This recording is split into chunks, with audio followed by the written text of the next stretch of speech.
In today's Our Region's Business Online Extra, we're focusing on the resources available to small businesses during the COVID-19 crisis. In particular, the Small Business Development Centers, or SBDCs, associated with a number of universities throughout our region.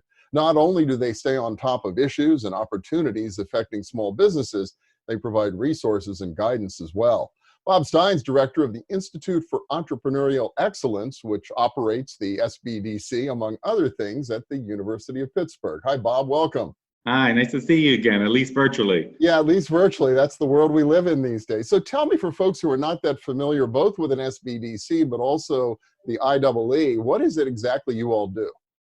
So the Institute for Entrepreneurial Excellence at the University of Pittsburgh, our mission is to serve small businesses. So we do that through education, consulting, and networking.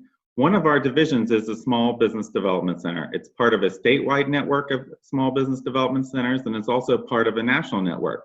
We're federally funded by the Small Business Administration and state funded from the Department of Community and Economic Development.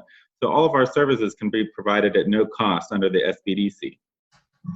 That's amazing. And how have you responded? I know you do a lot of in-person events and those types of activities and networking opportunities for all your participating companies. How have you responded to the COVID-19 crisis? Well, obviously, we moved our entire staff. Our entire staff is working from home, but we're able to meet with our clients on Zoom and Skype. And we're really thankful that we have the technology in place to do so, because the demand has been unprecedented. We've worked with many hundreds of clients, a whole quarter's worth of clients in 1 week's worth of time, for example.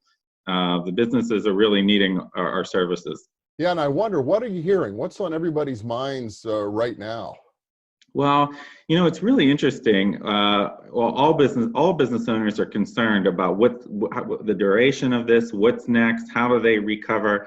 But a lot of businesses who haven't traditionally needed any loan or financial assistance and have been pretty healthy were really hit hard by this crisis.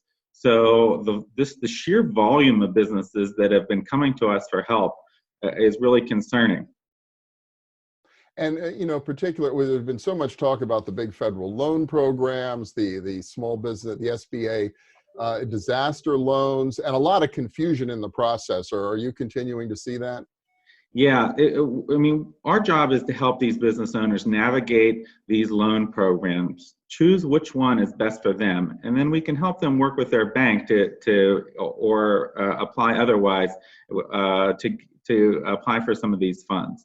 It is confusing. The CARES Stimulus Act had many facets, and there are many different things that could help a business, and the business owner has to be careful to choose the right one for their business.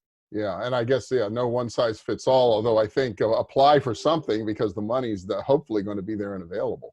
Exactly, and there are some things that you don't even have to apply for. For example, existing SBA borrowers, they have up to 6 months of debt relief that the federal government is going to make their loan payments. They don't even have to apply for that.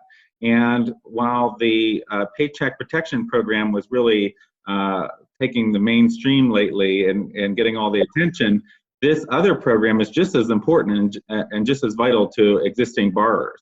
So when you think right now about your client businesses and others in the community that are really trying to sort this out and find their way through it, what are the 3-5 most important things they should be thinking about and doing right now to sort of weather this storm? Well, I think the first thing is they got to communicate. They got to communicate to their customers, to their staff, and to their suppliers. Talk to their vendors, see if they can make sure the supply chain is not going to be disrupted. Many vendors are offering flexible payment terms. So it's always important to reach out to the suppliers, communicate to the customers, new hours, how you are delivering business.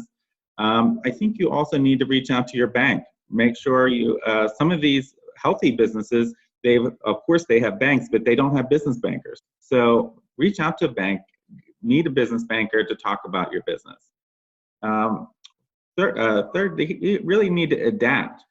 So a lot of businesses that can no longer operate in, traditionally, they've been adapting their services and their businesses, either moving them online or switching up their business model so they're able to provide services. One example, two examples that come to mind, we have an oyster restaurant that can't sell oysters anymore, but is now shipping them nationally, or a swim school, believe it or not, who's sending out examples how to practice in your living room while you're not able to swim in a pool. But you have to adapt. And then lastly, I think just prioritize.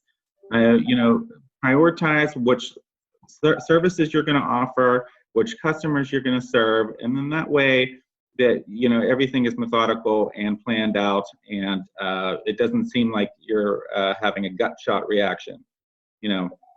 All good advice. If somebody wants to get hold of your team at the Institute for Entrepreneurial Excellence at Pitt, how do they find you?